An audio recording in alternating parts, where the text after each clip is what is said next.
Hello my dear students, कैसे हैं dear student आप लोग के लिए यूपी एपीओ प्रीलिम्स के लिए जनरल स्टडीज़ की श्रृंखला स्टार्ट की गई है सीरीज़ के फॉर्म में। और आज इसका पहला वीडियो आप लोग को दिया जा रहा है।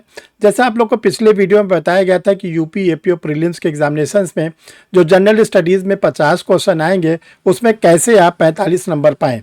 और आप लोग को वीडियो में ये भी बोला गया था कि 6 आप लोग को वीडियो दिया जाएगा और उसमें से आज पार्ट नंबर फर्स्ट जो पहला भाग है हिस्ट्री ऑफ इंडिया, भारत का इतिहास, इस पर आप लोग को वीडियो दिया जा रहा है। 8 क्वेश्चन आप लोग के एग्जामिनेशंस में आएंगे और 8 नंबर के आप लोग के नंबर इसका जो होगा वो 8 नंबर होगा। 8 क्वेश्चन 8 नंबर। तो चलिए डियर स्टूडेंट, आज हम लोग इसको देखते हैं, समझते हैं, जानते हैं कि कैसे भारत के इतिहास को पढ़ें, कि भारत के इतिहास के पढ़ने के बाद जो 8 क्वेश्चन आएगा हम 8 के 8 क्वेश्चन बड़े आसानी से कर लेंगे। देखिए कोई बहुत कठिन नहीं है, बहुत ही सरल है। वीडियो को आप लोग फॉलो करते रहिए तो आपको लगेगा कि ये जो सर बता रहे हैं वो आप हम जरूर से गेन कर सकते हैं। Dear student, I am Harsh Bihari Shrivastava, Pariksha refresher, online law classes from Allahabad. जिन लोगों ने अभी तक परीक्षा रिफ्रेशर के यूट्यूब चैनल को नहीं सब्सक्राइब किया, सब्सक्राइब कर लें। देखिए परीक्षा रिफ्रेशर का यूट्यूब चैनल सब्सक्राइब करने का सबसे बड़ा बेनिफिट आपको जो मिलता है कि कोई भी वीडियो परीक्षा रिफ्रेशर का बनता है तो आप जब पब्लिश होने लगता है तो आपके सिस्टम पर इंडिकेशन आना शुरू हो जाता है। आपको ये पता चल जाता है कि परीक्षा रिफ्रेशर की ओर से कोई वीडियो पब्लिश किया जा रहा है। घर बैठे बड़े आराम से आप वीडियो देख सकते हैं और वो भी फ्री ऑफ कास्ट। इस पर लॉ के सारे इवेंट्स आपको मिलते हैं, चाहे आपको जुडिशल सर्विसेज की तैयारी करनी हो, हायर जुडिशल की तैयारी करनी हो, आपको नेट की तैयारी करना है, एपीओ की तैयारी करना है, या कहीं पर भी आपको एलएलएम वगैरह का एंट्रेंस देना है, एलएलबी का एंट्रेंस देना है, सब कुछ आपको इस चैनल पर मिलता रहता है फ्री ऑफ कास्ट। तो एक बार चैनल को सब्सक्राइब कर लेंगे तो घर बैठे आपको सारी सुविधा बड़े आराम से मिलेगी। चलिए डियर स्टूडेंट, आज हम लोग जनरल स्टडीज़ में जो भारत के इतिहास है, हिस्ट्री ऑफ इंडिया, इसे हमने आपसे बोला कि 8 क्वेश्चन आएंगे, 8 नंबर के आएंगे।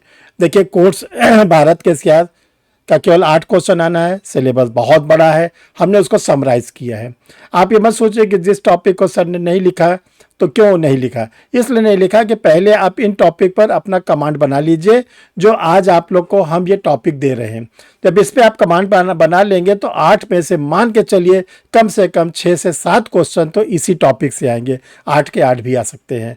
तो पहले आप इस पे कमांड बनाइए ताकि आप जो 45 का टारगेट हमने आपके लिए बताया है वो टारगेट को आप पूरा सकें। तो देखिए इस भारत के इतिहास को, हिस्ट्री ऑफ इंडिया को 3 पार्ट में डिवाइड करिए। पहला है प्राचीन भारत के इतिहास जिसको हम लोग कहते हैं एंशियंट हिस्ट्री ऑफ इंडिया। दूसरा मध्यकालीन भारत के इतिहास जिसको हम लोग कहते हैं मिडिवल हिस्ट्री ऑफ इंडिया। और तीसरा आधुनिक भारत का इतिहास जिसको हम लोग कहते हैं modern history of India. 3 part हो गए। अब देखिए प्राचीन भारत में आपको 7 टॉपिक पढ़ना है। पहला सिंधु घाट की सभ्यता, दूसरा आपको वैदिक काल, तीसरा मगध साम्राज्य, चौथा मौर्य काल, पांचवा जैन धर्म बौद्ध धर्म, छठा गुप्त साम्राज्य और 7वें नंबर पर पढ़ना है वर्धन साम्राज्य। जैसे आप सिंधु घाट की सभ्यता पढ़ रहे हैं तो सिंधु घाट सभ्यता का काल क्या था, सही अप्रोवेट काल क्या था। तो देखिए रेडियो कार्बन डेटिंग, जो रेडियो कार्बन डेटिंग होती है जिसको हम लोग C14 कहते हैं, उसके द्वारा जो सिंधु घाट सभ्यता वैज्ञानिक रूप में आंकी गई है वो 2500 ईसा पूर्व से 1750 ईसा पूर्व। इसको हम लोग प्रथम नगरी सभ्यता कहते हैं। शुरू में इसके 2 स्थल मिले थे, हड़प्पा और मोहनजोदड़ो में, जो दोनों इस समय पाकिस्तान में हैं। इसके ढेर सारे स्थल भारत में भी खोजे गए हैं। इसी प्रकार आप जब वैदिक काल पढ़ेंगे तो ऋग वैदिक काल और उत्तर वैदिक काल। उत्तर वैदिक 4 वेद हैं तो ऋग वैदिक काल में एक वेद लिखा गया जिसको हम लोग कहते हैं ऋग्वेद, और उत्तर वैदिक काल में शेष 3 वेद की रचना हुई, पुराण ग्रंथों की रचना हुई, आरण्यक ग्रंथों की रचना, उपनिषदों की रचना हुई, जिसमें हम लोग का यजुर्वेद, सामवेद, अर्थर्वेद आता है। मगध साम्राज्य पढ़ना है, मौर्य काल पढ़ना है। मौर्य काल में आप लोग को अशोक के पीरियड को विशेष रूप से पढ़ना है क्योंकि अशोक को कहा जाता है अशोक महान। तो अशोक क्यों महान हुआ इसको आप लोग को पढ़ना है, ये आप लोग के लिए बहुत इंपॉर्टेंट है। मौर्य काल में अशोक से क्वेश्चन आता ही रहता है। बौद्ध धर्म, जैन धर्म, बौद्ध धर्म के संस्थापक, बौद्ध धर्म से जुड़े स्थल, महात्मा बुद्ध को ज्ञान कहाँ प्राप्त हुआ, कब वो प्रथम उपदेश दिए, जैन धर्म के क्या 4 आर्य सत्य हैं, गुप्त साम्राज्य, और गुप्त में चंद्रगुप्त विक्रमादित्य का पीरियड जिसको हम लोग स्वर्णकाल कहते हैं, गोल्डन एज कहते हैं। वर्धन साम्राज्य जिसमें हर्षवर्धन के बारे में आप लोग को ज़्यादा पढ़ना है। अब देखिए मध्यकालीन भारत में दिल्ली सल्तनत, तो दिल्ली सल्तनत में आपको गुलाम वंश, खिलजी वंश, तुगलक वंश, लोदी वंश। गुलाम वंश के संस्थापक कौन थे, गुलाम वंश का अंतिम शासक कौन था? गुलाम वंश में जैसे कुतुबुद्दीन ऐबक, इल्तुतमिश, रजिया, ये 3 पर आपको ज़्यादा फोकस करना है। खिलजी में अलाउद्दीन खिलजी, जलाउद्दीन खिलजी। तुगलक में आपको इसमें मोहम्मद बिन तुगलक और सिकंदर तुगलक, ये सब आपको लोदी वंश को पढ़ना है। मुगल साम्राज्य में बाबर, हुमायूं, अकबर, जहांगीर, शाहजहां, औरंगजेब और सूरी वंश में हम लोग को इसमें पढ़ना है, सूरवंश के लोग जो थे। आधुनिक भारत के इतिहास में मराठा साम्राज्य, जिसमें शिवाजी, संभाजी के बारे में, यूरोपियों का आगमन, जैसे सबसे पहले पुर्तगाली आए, पुर्तगाली के बाद डच आए, डच के बाद अंग्रेज आए, अंग्रेज के बाद फ्रांसीसी आए।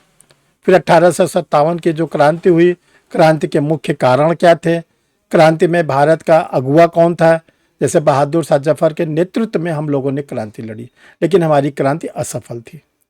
ये आपको ऐसे क्या नाम है करना है, हिस्ट्री को पढ़ना है। टॉपिक हमने आपको बताया, पढ़ने का तरीका बताया।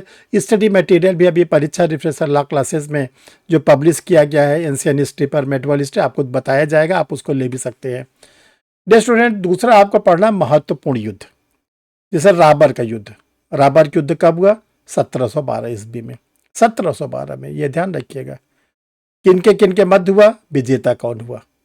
तराइन का युद्ध 1191, 1192, किनके मध्य हुआ? तो ये आपको पढ़ना है, विजेता कौन हुआ।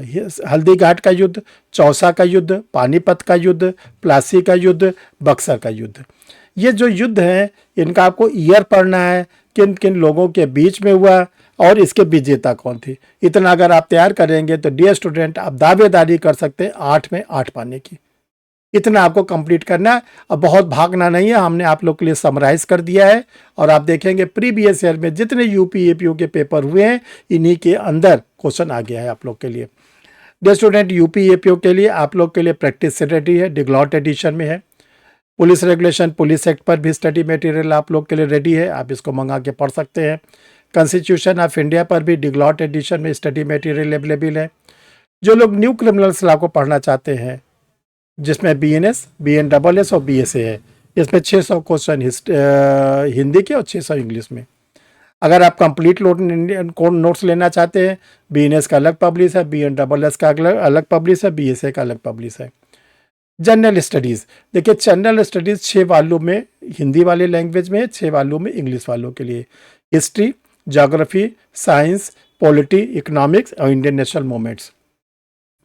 इसी प्रकार इंग्लिश वालों के लिए भी 6 वॉल्यूम में है, history, geography, science, polity, economics और इंडियन नेशनल मूवमेंट्स। देखिए डियर स्टूडेंट, परीक्षा रिफ्रेशर लॉ क्लासेस पर आप लोगों के न्यू बैच स्टार्ट हुआ है, यूपी एपीओ प्री और मेंस दोनों के लिए।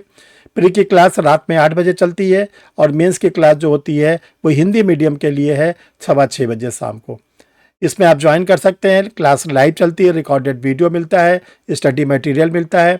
तो डियर स्टूडेंट, आप क्लास ज्वाइन करना चाहते हैं, कोई स्टडी मटेरियल लेना चाहते हैं, तो ये 2 व्हाट्सअप नंबर आपके सामने लगे हुए हैं। इनमें से किसी भी व्हाट्सअप नंबर पर आप अपना नाम पता वगैरह भेज दीजिएगा और उसमें लिख दीजिएगा कि मुझे क्लास लेनी है, कि मुझे नोट्स लेना है।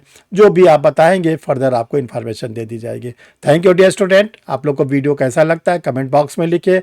अगला वीडियो आप लोग के लिए जो रहेगा इंडियन नेशनल मूवमेंट्स पर रहेगा, उस पर भी भरपूर जानकारी आप लोग को दी जाएगी। Thank you dear.